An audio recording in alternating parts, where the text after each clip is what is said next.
Bom, bom dia a todas e a todos.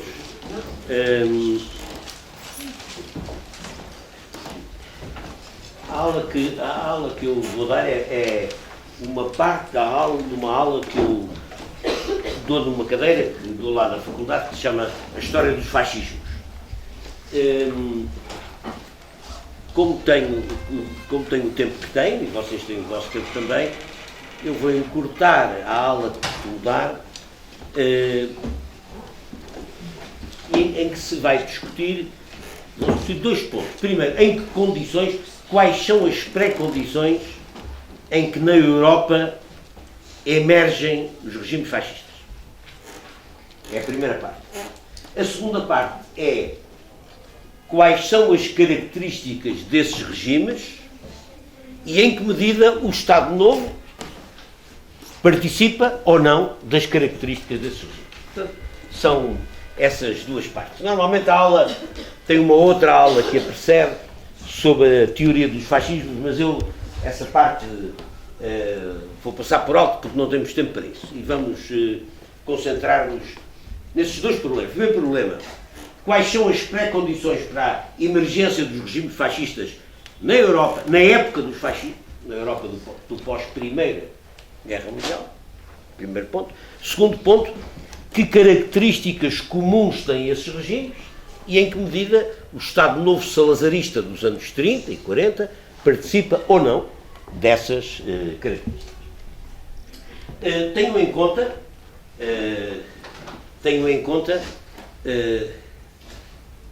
que eu já dei uma matéria que já dei quando falo desta aula e que vocês também já deram, segundo sei, que é que a Europa do primeiro pós-guerra é uma Europa em grande convulsão e em que se está a preparar aquilo que muitos historiadores chamam a época dos fascismos. A época dos fascismos é precedida por uma época das revoluções. A Revolução Russa, 1917, provoca uma onda de revoluções pela Europa, sobretudo a Revolução Alemã, a Revolução Spartaquista, uma revolução operária bolchevista na Alemanha, que é a grande esperança dos revolucionários soviéticos, dos revolucionários russos, e que falha, mas é uma revolução que não se esgota tudo em janeiro de 1919, é uma revolução que se vai prolongando praticamente até ao início dos anos 20, com vários surtos revolucionários, mas não é só na Alemanha. Há revoluções operárias na Finlândia, na Estónia, na Alemanha, em Viena, na Áustria. Toda a Europa de leste é percorrida por uma vaga de tentativas insurrecionais inspiradas pela Revolução Russa. Bom, e essas revoluções falham. À exceção da Rússia, onde a Revolução vence a guerra civil e triunfa, a Revolução, nos outros países da Europa, as revoluções falham. Esta onda de agitação social não toma só a forma da Revolução. Nos países de leste, os países mais encostados à Rússia, toma formas insurrecionais, mas os ecos da agitação soviética chegam ao Ocidente Europeu sob uma forma de greves gerais, as greves gerais em Itália em 1920, as greves ferroviárias em França, o biênio rojo da Catalunha, a greve geral em Portugal de novembro de 1918, quer dizer, é uma onda de esperança, de revolução, de agitação social que percorre a Europa pós-revolução bolchevista e pós-Primeira Guerra.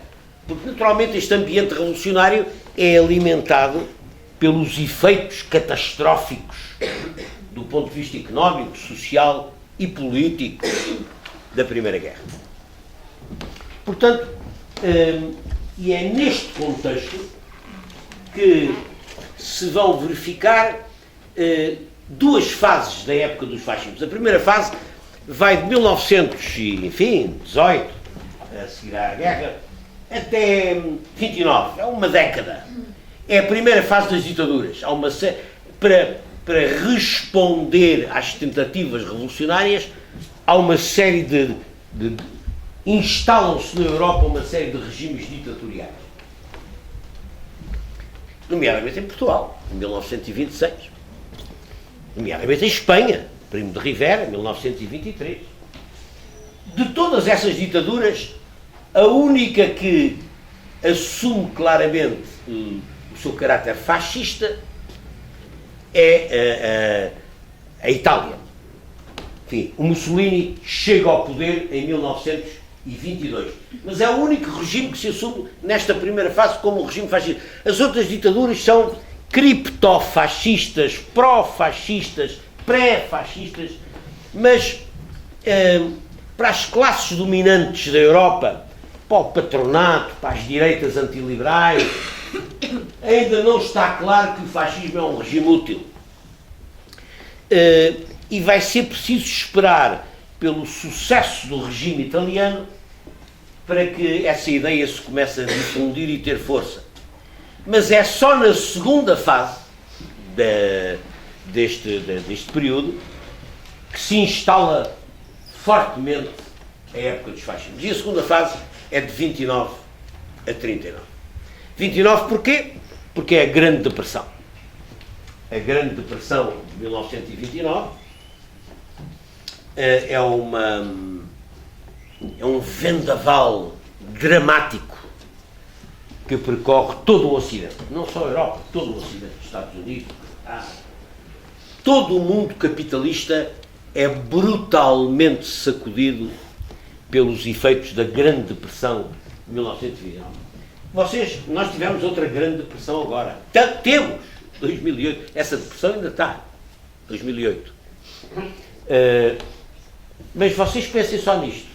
Em 1929 não havia os instrumentos de regulação da economia que se criaram, nomeadamente com a experiência do Maynard Keynes, do Roosevelt nos Estados Unidos.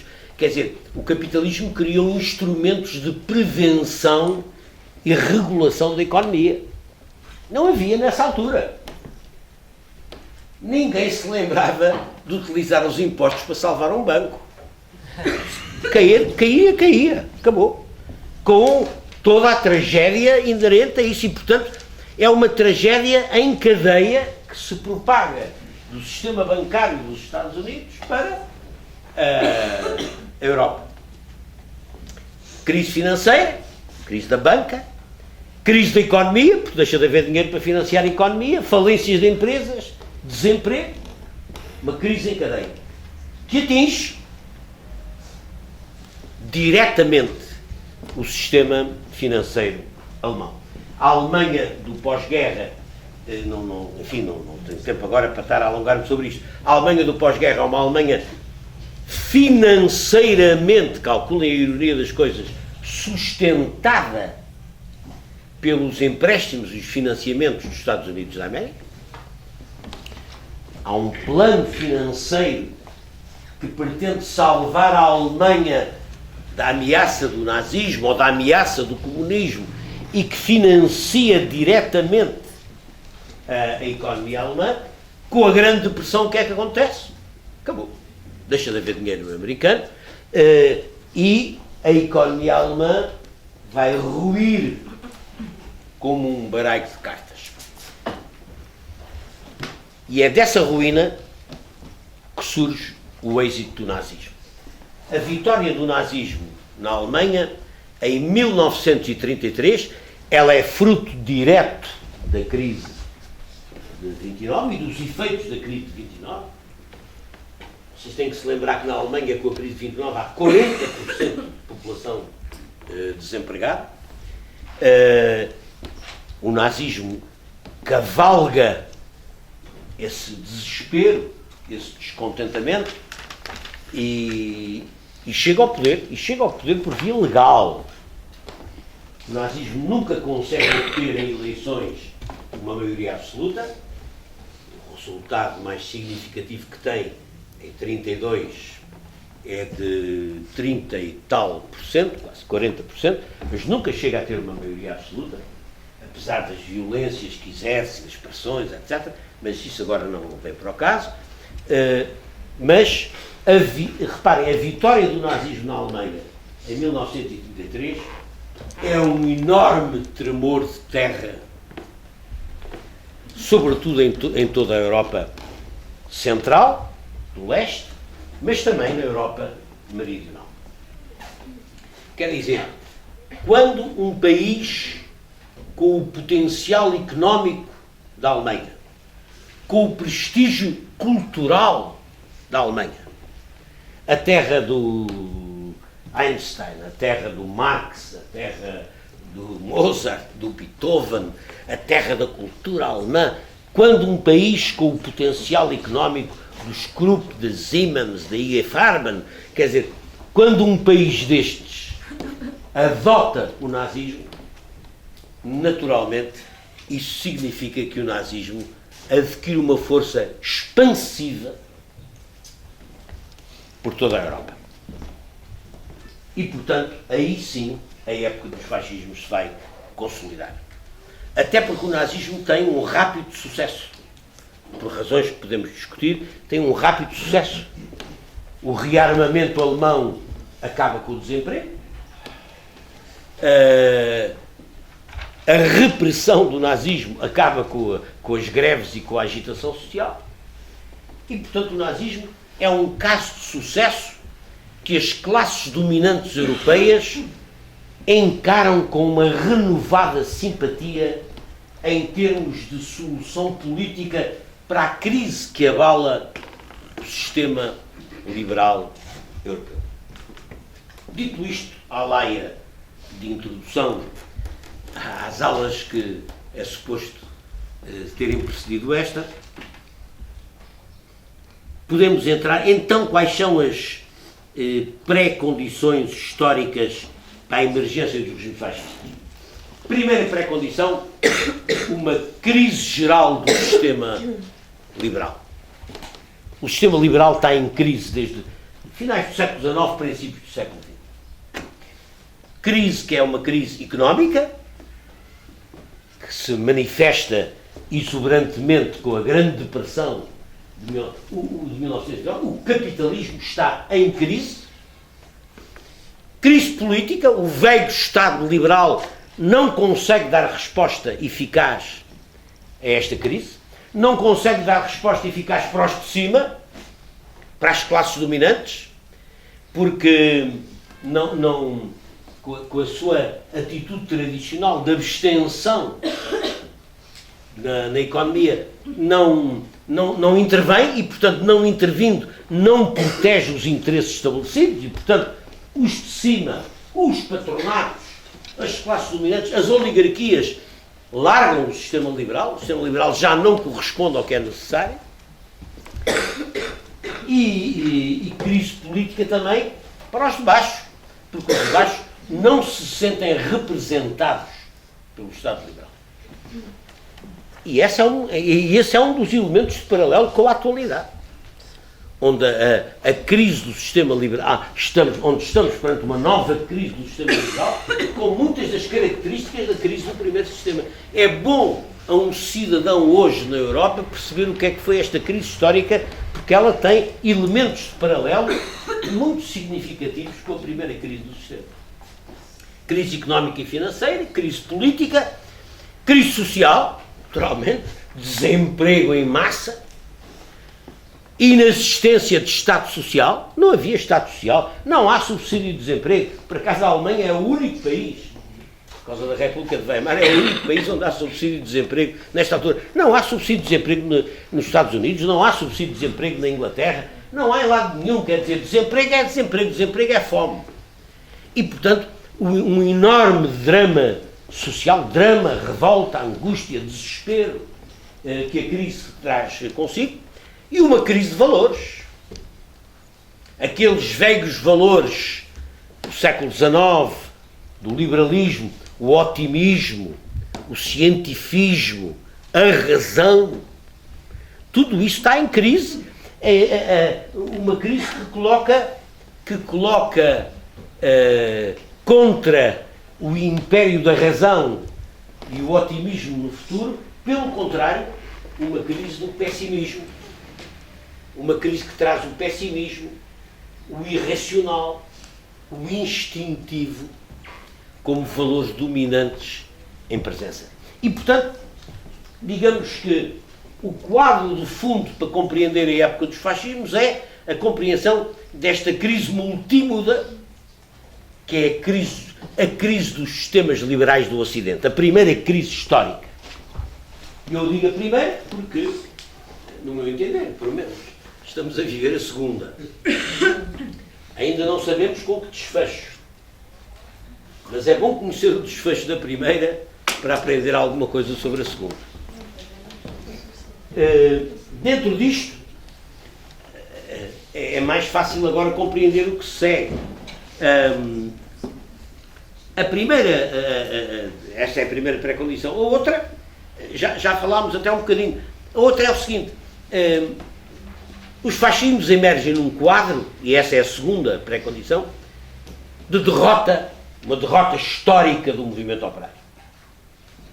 O movimento operário, após a Revolução Russa, tenta, seguindo o exemplo da Revolução Russa, lança por toda a Europa processos revolucionários de transformação, alguns de caráter insurrecional, como na Alemanha, sobretudo na Alemanha, a Revolução Alemã, a Revolução da Rosa Luxemburgo, do Karl Liebknecht, a Revolução dos Spartakistas alemães, a Liga Spartacus, a Revolução Austríaca, a Revolução Húngara, a Comuna do Bela Cum, na Hungria. Há uma vaga de revoluções, e essas revoluções, umas de caráter insurrecional, outros movimentos de caráter social, greves, grandes agitações, em Itália, a ocupação das fábricas pelos trabalhadores, etc.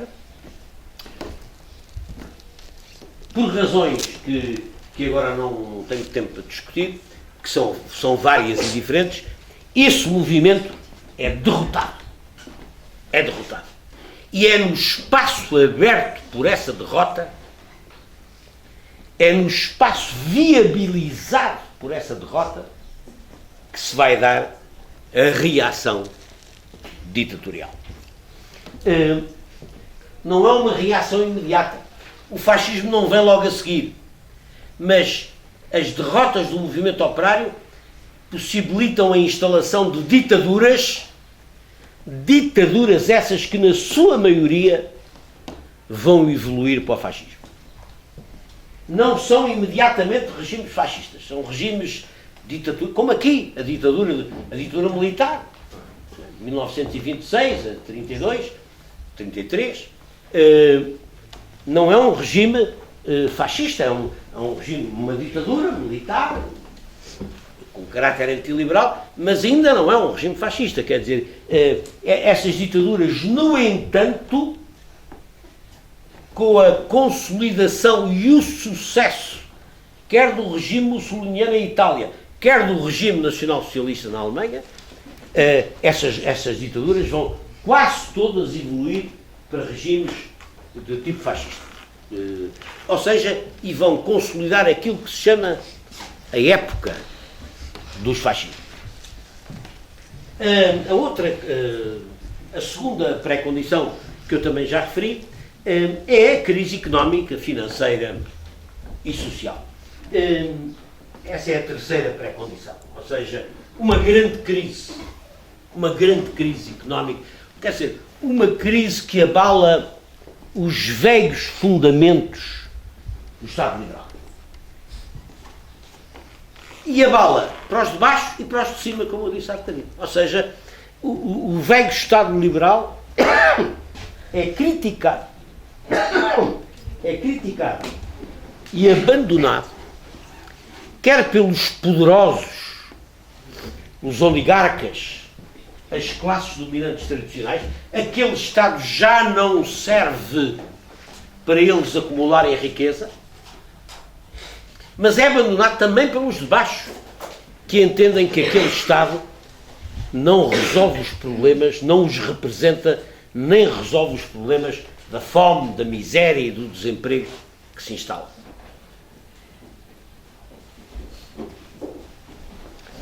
Agora, o que eu vos queria chamar a atenção nesta pré-condição é o seguinte, é que, reparem bem, eu não tenho aqui nenhum mapa da Europa, Luísa devia-me ter lembrado disto, mas não... Esqueci. O fascismo e a crise não é igual para toda a Europa. Reparem bem, onde é que há regimes de tipo fascista da Europa? Na periferia. Na periferia. Ou seja, vocês têm regime de ditaduras de tipo fascista, Estónia, Letónia, Lituânia, Polónia, Hungria, Roménia, Grécia, Itália, Portugal.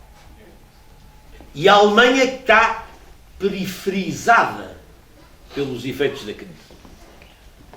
Ou seja, a crise das instituições liberais, a crise que empurra o fascismo é uma crise da periferia. Vocês não têm regimes fascistas, nem o perigo disso, nos países nórdicos, no norte da Europa e no noroeste, nos Países Baixos e na Inglaterra. E na França. Ou seja, têm porque a Alemanha ocupa esses países durante a guerra. Mas estou a dizer antes da guerra, onde se instalam ditaduras de tipo fascista é na periferia. Porquê? Porque nos países de capitalismo desenvolvido,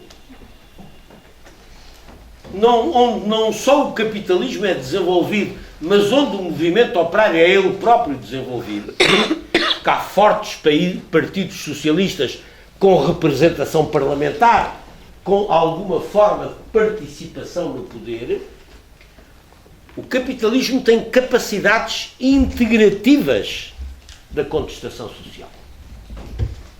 Ou seja, o Labour em Inglaterra, o Partido Socialista em França, de uma forma geral, os partidos trabalhistas nos países nórdicos da Europa são países onde esse diálogo social é antigo, mas sobretudo são países capitalistas onde a burguesia tem margem de cedência e de integração. E, portanto, o fascismo não é coisa de países ricos. O fascismo é coisa de países periféricos, onde as classes dominantes têm menos margem de manobra e onde recorrem imediatamente a soluções de força para liquidar a contestação social e para regulamentar a economia.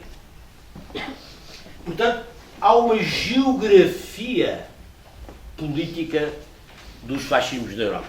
A crise é uma que equivale à própria natureza do desenvolvimento capitalista da Europa.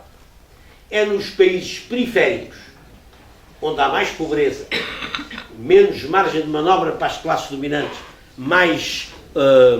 e onde a conflitualidade social tem menos tradições de gestão democrática, que o fascismo se vai instalar. Quarta pré-condição. Aquilo que eu chamo a rendição do liberalismo. Nunca se esqueçam disto quando estudarem isto, os que estudam isto. Não há nenhum país onde o fascismo se transforma em regime, onde os movimentos fascistas cheguem ao poder, que não seja através da colaboração dos velhos partidos do sistema liberal. Nenhum. Quem põe o Hitler no poder é o von Papen e o Partido Democrático que está na Alemanha. Quem põe o Mussolini no poder são os partidos liberais e conservadores italianos. Já agora, quem ajuda muito ao Salazar ir para o poder é a direita republicana e os militares republicanos conservadores. Quer dizer, o fascismo transforma-se de movimento em regime, historicamente, através daquilo que alguns historiadores chamam essa rendição do liberalismo. Ou seja, são as próprias classes dominantes tradicionais que se rendem à eficácia do fascismo. Ponham-se na situação da direita liberal, conservadora, ou mesmo da direita mesmo liberal, dos anos 30 nos países europeus. Quer dizer, de repente há um regime que arrebenta com o movimento operário, acaba com as greves, regula a economia, diminui o desemprego e tem sucesso. É certo que à custa dessa coisa secundária, que é acabar com as liberdades, acabar com os partidos, acabar com o Parlamento, acabar com a democracia, mas isso parece um preço atrativo. Quer dizer, acaba-se com a agitação social, acaba-se com a ameaça da revolução social, regula-se a economia no interesse do patronato e aquilo funciona. Funciona. O milagre alemão, falava-se do milagre alemão, o Hitler o que é que faz? O Hitler o que faz é, naturalmente, num ano, rebenta com toda a oposição que existe na Alemanha, de uma forma violenta e eficaz, acabou a oposição, e o início do rearmamento alemão, a preparação da Alemanha para a guerra, isso por um lado, e por outro lado, a instituição do serviço militar obrigatório, que o Tratado de Versailles proibia à Alemanha não podia ter serviço militar obrigatório, o Hitler viola esse princípio, reinstala o serviço militar obrigatório, o serviço militar obrigatório e as indústrias de guerra absorvem o desemprego alemão. Mais um programa de obras públicas, de autoestradas, etc. E de repente deixou de haver, enfim, nunca deixou de haver, mas com os 40% do desemprego na Alemanha quase desaparece, é um milagre. Quer dizer, é isto que nós precisamos. Um regime de força, que rebente com o movimento operário, que ponha o Estado a regular a economia e que, no caso alemão, inicie a vingança alemã relativamente à humilhação imposta ao povo alemão pelo Tratado de Versalhes, ou seja, que recomeça a pensar em reconquistar ou em conquistar os territórios que a Alemanha tem direito, mas isso já é outra conversa. Isto é para vos dizer que a rendição do sistema liberal, aquilo que eu chamo a rendição do liberalismo, a rendição da burguesia liberal conservadora às soluções autoritárias, antidemocráticas, pró-fascistas, é uma coisa que atravessa toda a Europa. Toda a Europa. Vocês reparem, mesmo num país como a Inglaterra, onde o mundo conservador britânico não entendia que o fascismo fosse uma solução boa para a Inglaterra, mas entendia que o fascismo era uma solução ótima para esses povos do Sul, arrasados de judeus e de árabes, e que naturalmente não estavam aptos a viver em democracia e que, portanto, precisavam de uma ditadura tipo Mussolini, e que em Portugal os portugueses até tinham a sorte de ter um ditador professor catedrático. E, portanto, estou a dizer, tudo isto está escrito em documentos, são posições oficiais da Inglaterra. E, portanto, é uma cultura que se estabelece, ou seja, a rendição do liberalismo é uma coisa que se generaliza. O liberalismo, o Salazar tem discursos nestes anos 30 em que dizem o liberalismo morreu, acabou o liberalismo, já não há, a democracia pertence ao passado, vem uma nova geração de regimes que são estes.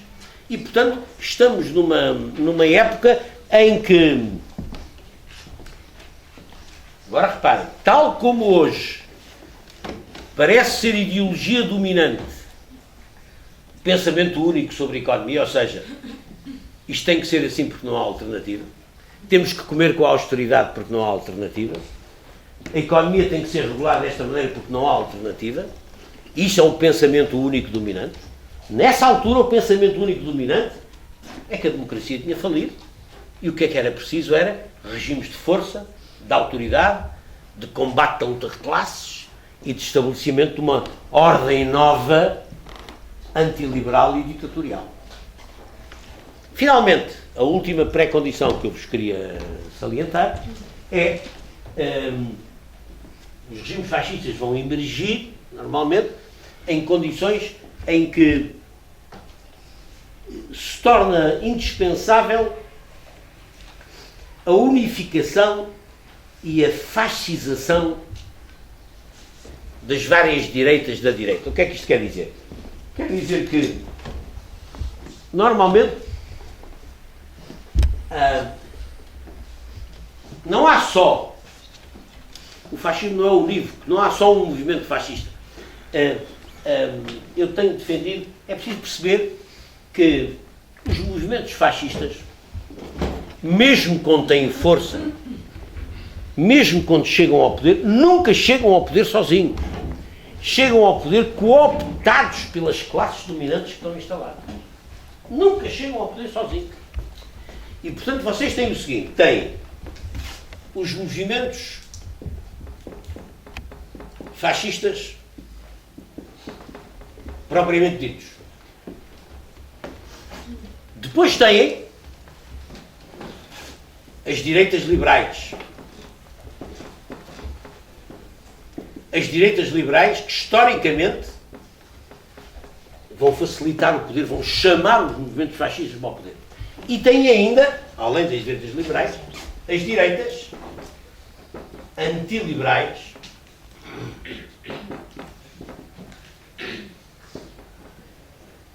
que, aliás, precedem do ponto de vista teórico, precedem do ponto de vista ideológico os movimentos fascistas.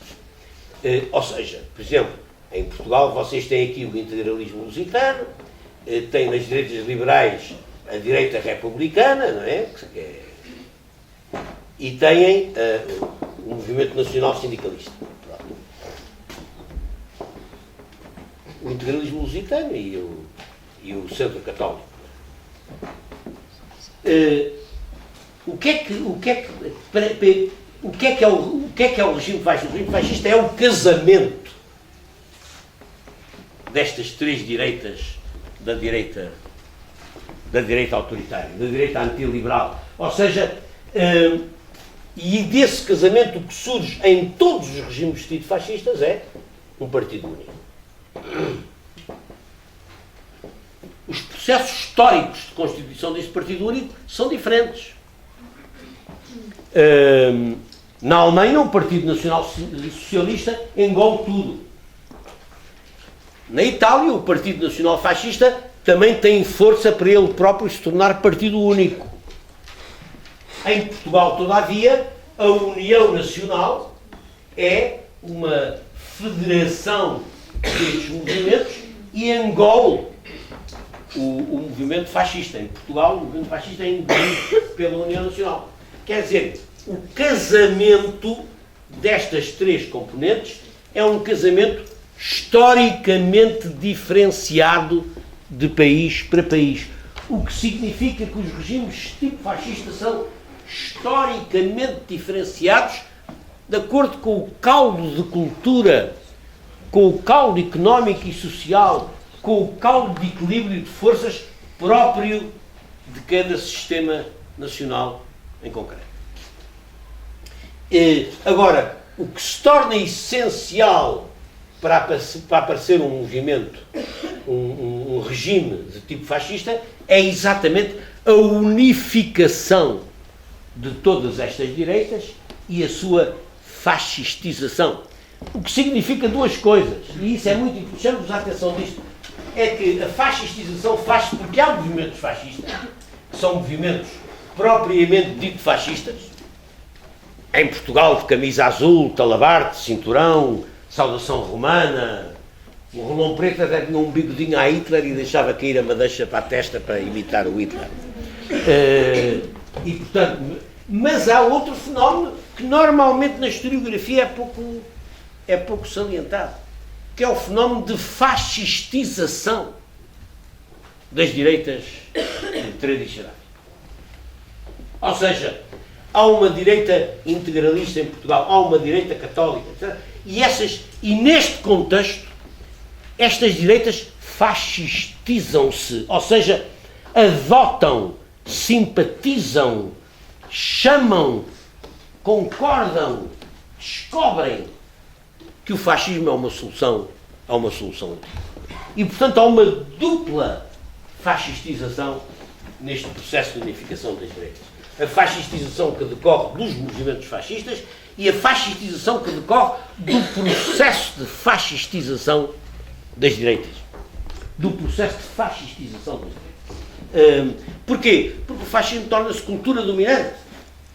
Porque o fascismo é o que está na moda. Porque o fascismo é o que parece resolver tudo. E, portanto, há uma fascistização de setores da direita que tradicionalmente não eram fascistas, mas que se fascistizam. E é preciso perceber isto, senão não se percebe nada. E entramos em classificações de regimes ditatoriais, conservadores, autoritários, blá, blá, blá, blá, sem perceber que tudo isto é um processo histórico que tende à emergência de regimes fascistas, regimes de tipo fascista, ainda com equilíbrios internos na sua componente, que derivam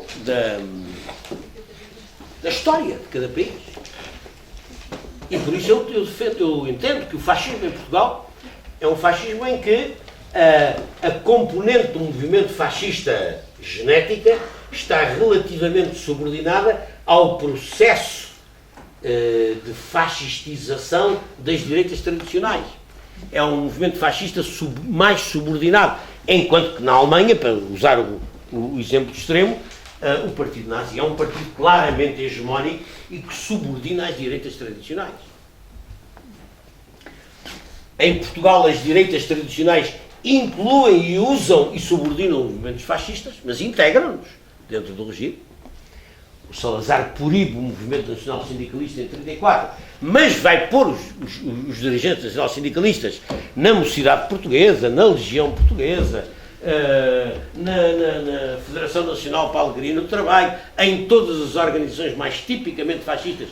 Os animadores e ativistas são gente dos camisas azuis, dos nacional-sindicalistas, mas, quer dizer, é uma ditadura que subordina o movimento fascista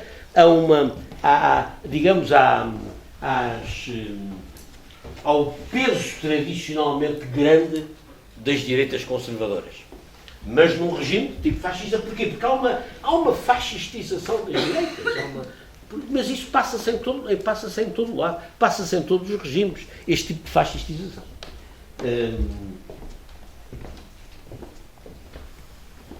Vocês têm... Passou uma série, provavelmente a maioria de vocês ouviu, há pouco tempo na RTP2. A RTP2 tem boas séries. Sobre a família Krupp. A família Krupp era uma família de grandes industriais alemães que trabalhavam em material de guerra. São os grandes fornecedores de material de guerra para todas as guerras que a Alemanha fez. E é muito interessante verificar como a família Krupp se fascistiza. Como eles passam de uma atitude conservadora, liberal, autoritária até, mas passam para o nazismo, quer dizer, passam para a adesão ao nazismo.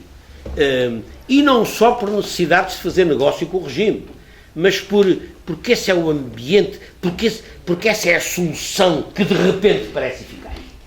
De repente aquilo, acabam com a agitação social, acabam com os sindicatos, acabam com as greves, acabam com o parlamentarismo e a confusão do parlamentarismo e põem-se a ganhar dinheiro. E isso é eficaz. A fascistização é muito isso. Isto é eficaz. Dito isto, estas 4 pré-condições, eu gostaria de passar em revista rapidamente. Então, bom, no quadro destas pré-condições, quais são as características comuns aos regimes fascistas. Deixa-me cá ver qual tempo é que tem. Isto termina a que horas? 11h30. Bom, mas eu queria também... Já tenho pouco tempo, mas eu queria também dar um espaço para vocês farem as questões. Mas eu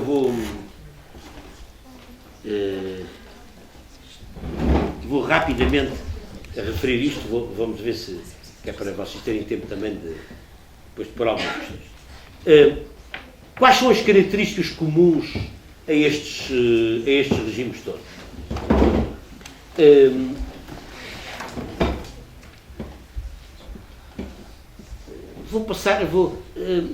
Aquilo que se verifica em todos, não é? Verifica em todos. E ver como é que o Estado Novo se encaixa aqui.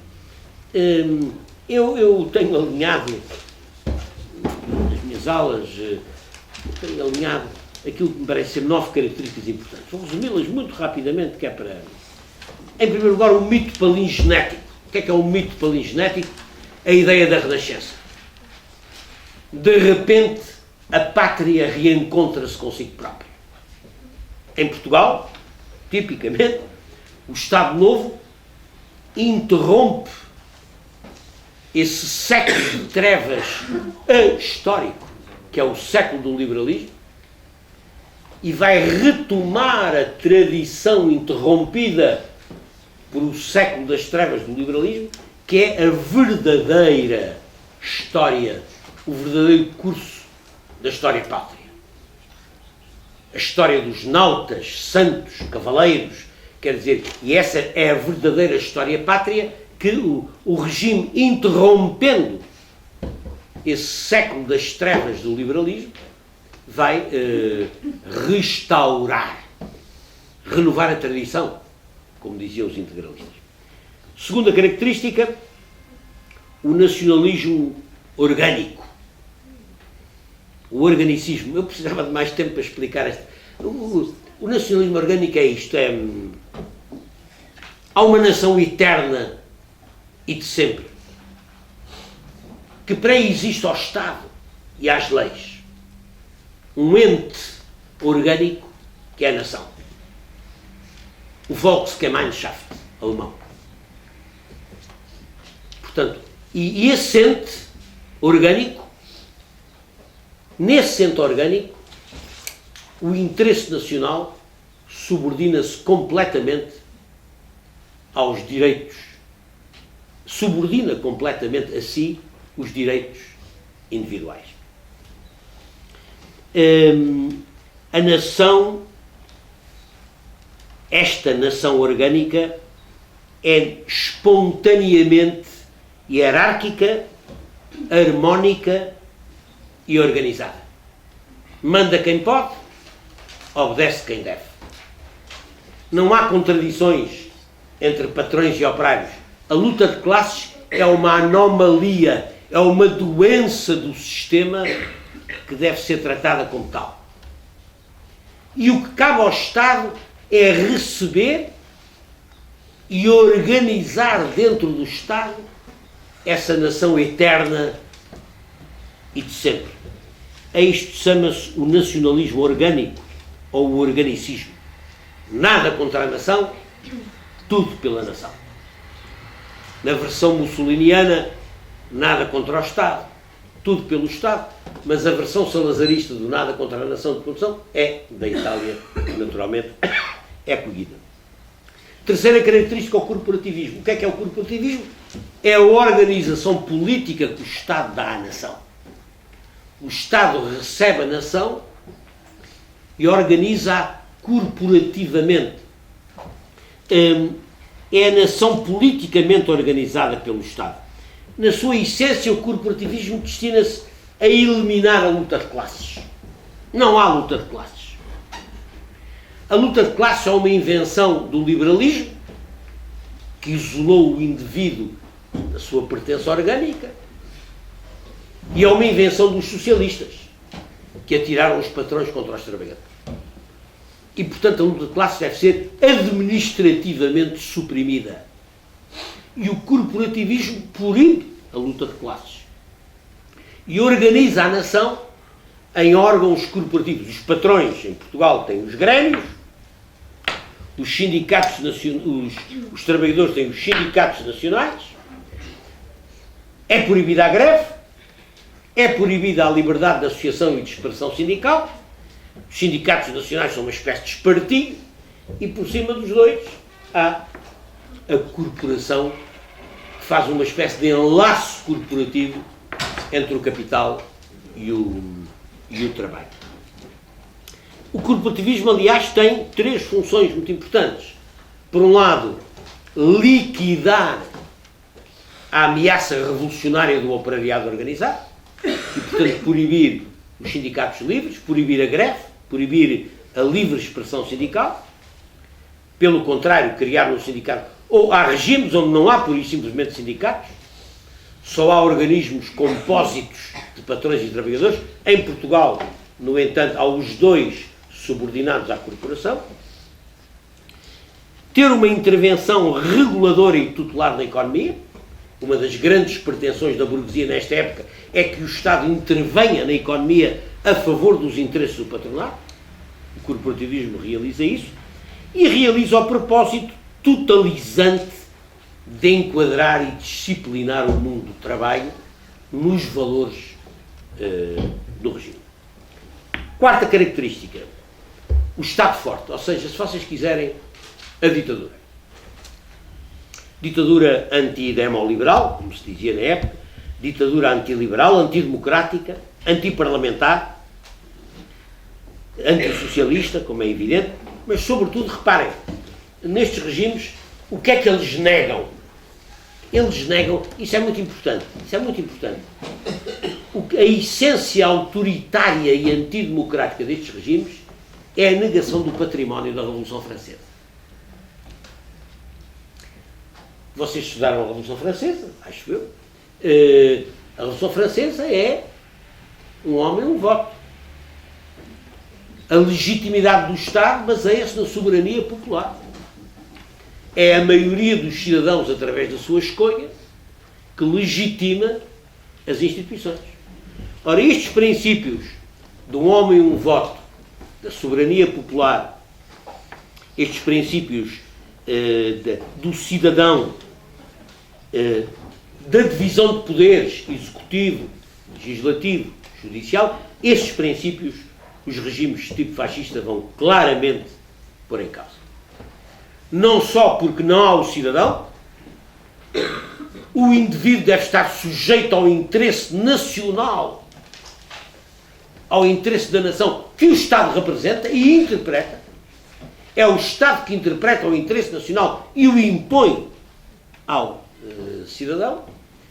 E a representação deveria deixar de fazer-se por via eleitoral parlamentar. Os cidadãos votam e escolhem o Parlamento. Não. A representação deve ser orgânica. Os grêmios, os sindicatos, os municípios, as igrejas, as diversas profissões escolhem representações corporativas e, portanto, há uma lógica de representação corporativa que substitui a representação democrática parlamentar. E o governo tem poderes não só executivos, como poder legislativo e executivo. Essa questão da divisão de poderes acaba. Há uma concentração dos poderes. Quinta, para ir depressa, a violência. Sobre a violência havia muita coisa para dizer, mas a violência é uma característica dos regimes fascistas. Não só porque eles têm milícias, são regimes militarizados, Salvação Romana, marchar a passo de ganso, desfiles militares. Não é a essência. A essência não é também porque na Alemanha se mataram milhões de pessoas e em Portugal matou-se menos. Não há um violenciómetro para medir a violência dos regimes que mataram 100 mil são fascistas, os que mataram 5 mil não são fascistas. A Alemanha, a Itália fascista, antes da guerra não matou praticamente ninguém. Matou menos que Portugal, onde eles morriam no Tarrafal à média de vários por ano. E, no entanto, a Itália é indiscutivelmente um regime fascista. O que é a violência? O que caracteriza a violência nos regimes fascistas é ela ser tendencialmente irrestrita. É ela poder ser toda a que é necessária para salvar a nação. Quer dizer, a violência é assumida como um instrumento útil, porque, reparem, a metáfora do doente que tem que ser salvo através de medidas extremas que cortem o cancro e salvem o organismo, estas metáforas são metáforas correntes nesta altura na literatura fascista. Se a nação está doente, tem que ser salva. Salva contra ela. Os fascistas estavam-se a marimbar para a maioria da nação não querer ser salva. Porquê? Porque eles entendiam que havia uma minoria que sabia que interpretava os interesses da nação. O Estado interpreta os interesses da nação e sabe quais eles são. Manda quem pode, obedece quem deve. E, portanto, se a maioria da nação não percebia que tinha que ser salva, pior para ela. Tinha que ser salva contra ela própria. E para ser salva contra ela própria, era legítimo utilizar todas as formas de violência necessárias para atingir esse fim. É claro que depois os regimes ponderavam, do ponto de vista político, a extensão e as medidas dessa violência. O Salazar tem várias intervenções sobre a violência. Há muitos autores que entendem que o regime em Portugal não se pode considerar um regime tipo fascista, totalizante, porque o Salazar defendia que o regime era limitado pela moral e pelo direito. É uma das mais conhecidas falácias que existe na historiografia portuguesa sobre o Estado Novo. O Salazar disse uma ou duas vezes que o Estado Novo era limitado pela moral e pelo direito. Portanto... Bom, mas vocês reparem bem, o Estado Novo é limitado pela moral. É limitado pela moral que ele próprio adota. E, portanto, pela moral que ele próprio escolhe. Ou seja, o Estado define a moral e diz que é limitado pela moral que ele próprio define contra o que quer que seja. E é limitado pela moral e pelo direito. Que direito? O direito que ele próprio produz ditatorialmente. Portanto, quer dizer, é uma pura falácia, é um exercício de estilo. Um Estado que diz que é limitado pela moral e pelo direito, e ele é que fixa a moral e o direito, não é limitado por coisa nenhuma. A violência é a violência que é necessária. O Salazar também disse. Mas nós não podemos desencadear uma violência sem limite. Ele diz, a violência é muito necessária. O Mussolini tem razão, a violência é muito necessária. Mas temos que ser prudentes. Mas, claro, tem que ser prudentes porque o regime tem que ser prudente no exercício da violência. Mas é o regime que define a violência que é necessário utilizar. Ou seja, a violência é tendencialmente irrestrita, ainda que o regime gira, do ponto de vista do seu interesse, quais são os limites que a violência atinge. E essa é a característica. Bom, depois há, nesse livrinho que eu escrevi sobre Salazar e o poder, eu tenho lá um capítulo sobre violência que vocês depois podem comer. Há a violência preventiva, que é a mais eficaz, e há a violência repressiva. E a violência preventiva é aquela que limita as pessoas, é aquela que não as deixa atravessar aquele risco, é aquela que traça um risco invisível que ninguém atravessa, que é a violência inculcada pelos órgãos de produção ideológica. É a violência que diz, a minha política é o trabalho, eu não me meto nisso. Ai, ai, ai. Toda a gente sabe que limites é que deve passar, ou que não deve passar. Depois, para aqueles que ousam passar, para aqueles que ousam assinar ou abaixo assinar, para aqueles que ousam fazer a greve, para aqueles que ousam fazer a manifestação, para aqueles que ousam rebelar-se, então vem a violência repressiva. Mas o grande segredo da durabilidade dos regimes fascistas é a violência preventiva. A violência que está associada ao caráter totalitário do regime. A violência aparentemente não violenta, que mexe com a cabeça, que mexe com os comportamentos, que sociabiliza o medo, que sociabiliza a intimidação, a violência. Sexto lugar, a chefia carismática. Vou resumir. O que é que o fascismo inova nisto? Qual era a legitimidade do poder? A legitimidade tradicionalmente era a do sangue, a das monarquias, quer dizer, a monarquia hereditária, o sangue legitima o poder nas monarquias hereditárias, com o sistema liberal e as democracias passou a ser a urna, o voto, a urna legitima o poder. Já no princípio do século XX, há uma nova forma antidemocrática de legitimação do poder, que é o elitismo conservador, que é esta ideia do manda quem pode, obedece quem deve, ou seja, manda quem está naturalmente apto a mandar. As elites tradicionais. Manda quem pode, obedece quem deve. E, portanto, tudo é simples. Basta que as pessoas sigam a ordem natural das coisas. Manda quem pode, os que mandaram sempre, obedece quem deve. E, portanto, é um sistema de legitimação que se baseia no elitismo tradicional. É um sistema de legitimação que inspira muito o Estado Novo. Inspira muito o Estado Novo.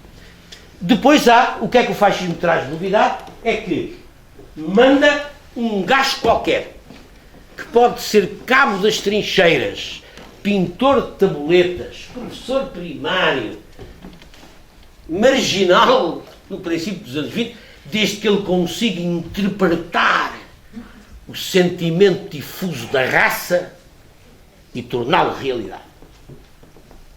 E, portanto, manda quem tem unhas para tocar guitarra, manda quem se impõe, manda quem vem lá da irracionalidade profunda do ser e se impõe como chefe. Pode ser um Hitler, um cabo da Primeira Guerra, um marginal.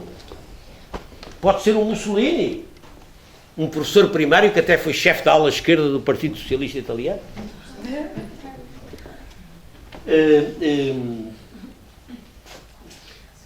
Mas a chefia carismática é essa capacidade de interpretar o sentimento difuso da raça e de o realizar. Portanto, é uma coisa que não está nas leis, não está nas constituições. Manda quem é capaz de mandar. Ou seja, é a irracionalidade política em todo o seu esplendor contra a racionalidade do voto, da escolha, da lei. Sétimo, o totalitarismo tendencial. Todos estes regimes querem durar, ou seja, todos estes regimes querem durar não só pela repressão, não só pela violência repressiva. Estes regimes querem durar criando um homem novo. Criando um homem novo. E este homem novo tem várias composições. Eu estou a apressar isto, que é para vocês ainda poderem intervir, porque isto aqui, cada uma destas coisas tem muito que se diga. O homem novo é uma forma dos regimes se perpetuarem, criando um novo tipo de ser que seja ele próprio fruto das características ideológicas do regime. Agora, o homem novo do nazismo, são os Nibelungos, são as Valquírias, são o guerreiro alemão, é o Wagner. No seu esplendor, o Wagner, que era o compositor preferido dos nazis, o homem novo italiano entra em casa com a enxada ao ombro, eu devia ter trazido esse cartaz também, vocês conhecem de certeza, naquele salão onde tem crucifixo na parede, a mesa está posta, a mulher prepara a refeição ajudada pela menina que já está sociabilizada nos deveres da mãe, e o rapazinho fardado da mocidade portuguesa está a ler sentado e levanta-se quando o pai entra. Deus, pátria, família, é o caseiro modesto e honrado, respeitador da ordem das coisas, respeitador do Estado e da autoridade e reprodutor, por essência, da ordem estabelecida. Esse é o homem novo.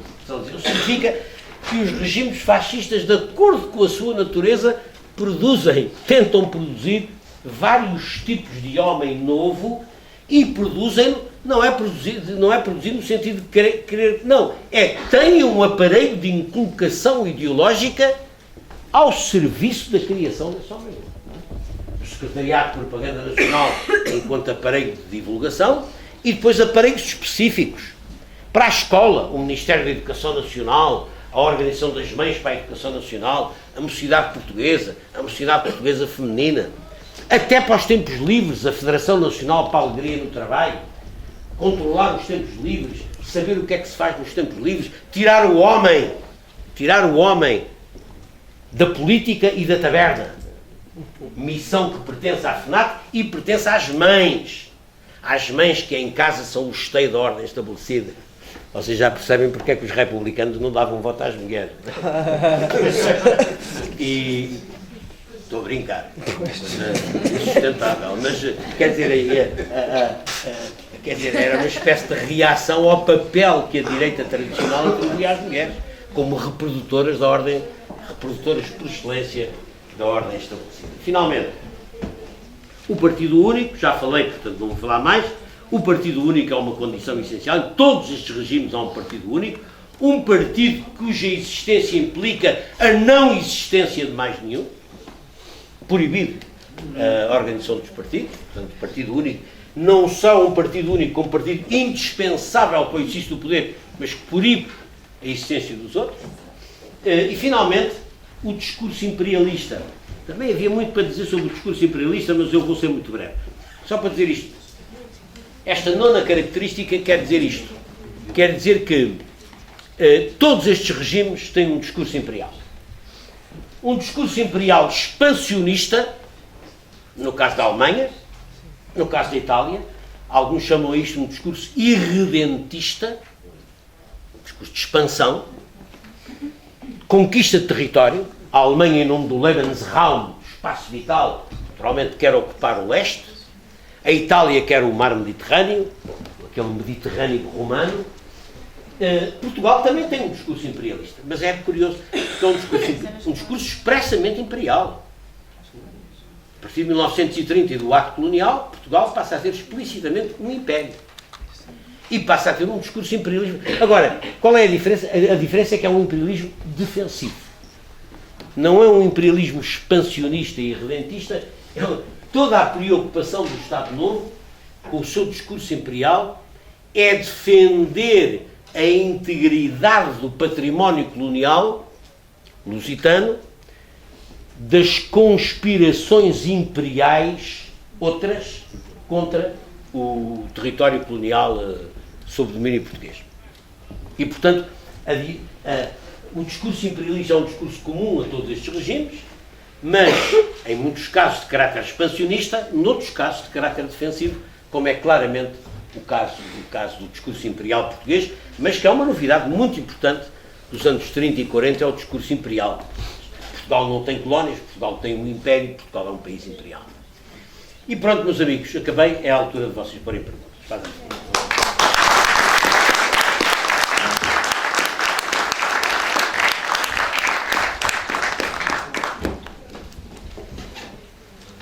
Quarto de hora.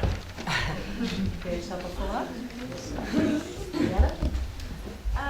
Portanto, há uma questão que é a participação da Igreja no Estado Novo e se por essa participação pode de alguma forma invalidar o facto de ser fascista ou não. Está relacionado com isso visto? Eu vou responder a 3 perguntas de cada vez, que é para todos terem a oportunidade de falar. Outra. Faz favor. Salazar esteve alguma vez envolvido diretamente com o... Desculpa, tens que falar mais alto. Salazar esteve alguma vez envolvido diretamente com o movimento imperialista lusitano? Ou de alguma forma direta?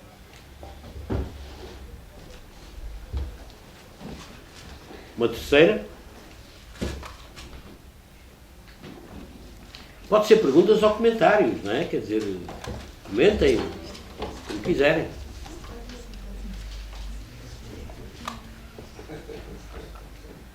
Não havia daí nenhuma dúvida? Não? Se ninguém pergunta, pergunto. Eu gostava que esclarecesse um pouco o papel do Salazar no apoio às forças franquistas na Guerra Civil de Espanha. Às forças Franquistas. Pronto, 3 perguntas. Muito rapidamente, que é para resolver mais. A intervenção ou não da Igreja Católica no apoio aos movimentos fascistas não é uma característica integradora dos regimes fascistas enquanto tal.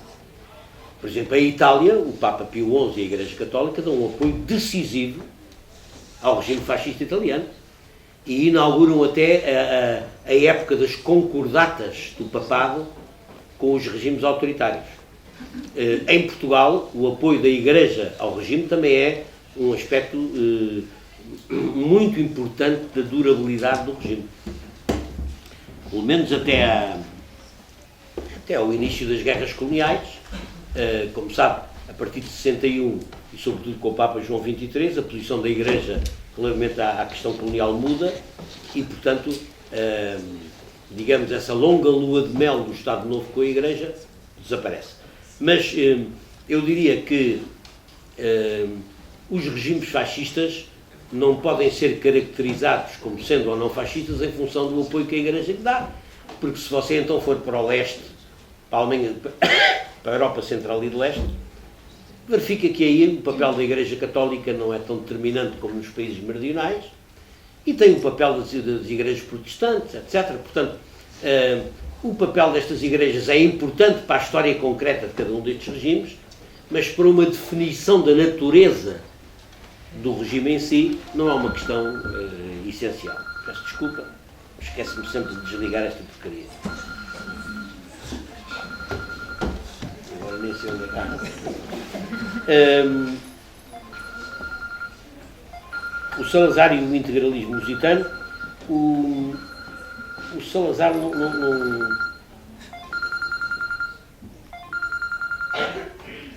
o Salazar não pertencia ao movimento lusitano, mas ideologicamente o centro católico estava muito próximo do integralismo lusitano.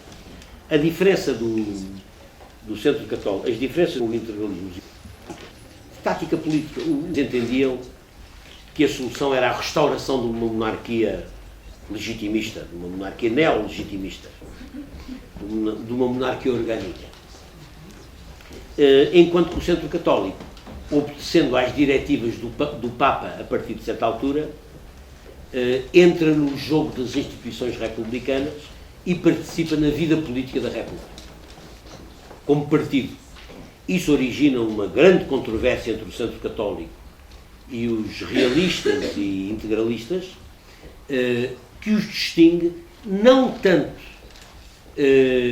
em função das posições ideológicas que cada um tem, que são muito próximas, são nacionalistas, corporativos, orgânicos, mas em função da tática política a seguir. O Salazar, portanto, digamos assim, ideologicamente não está longe das posições do integralismo, mas politicamente falando, o centro católico, até sob sua inspiração, segue uma política de intervenção na vida política da República que o integralismo rejeita violentamente.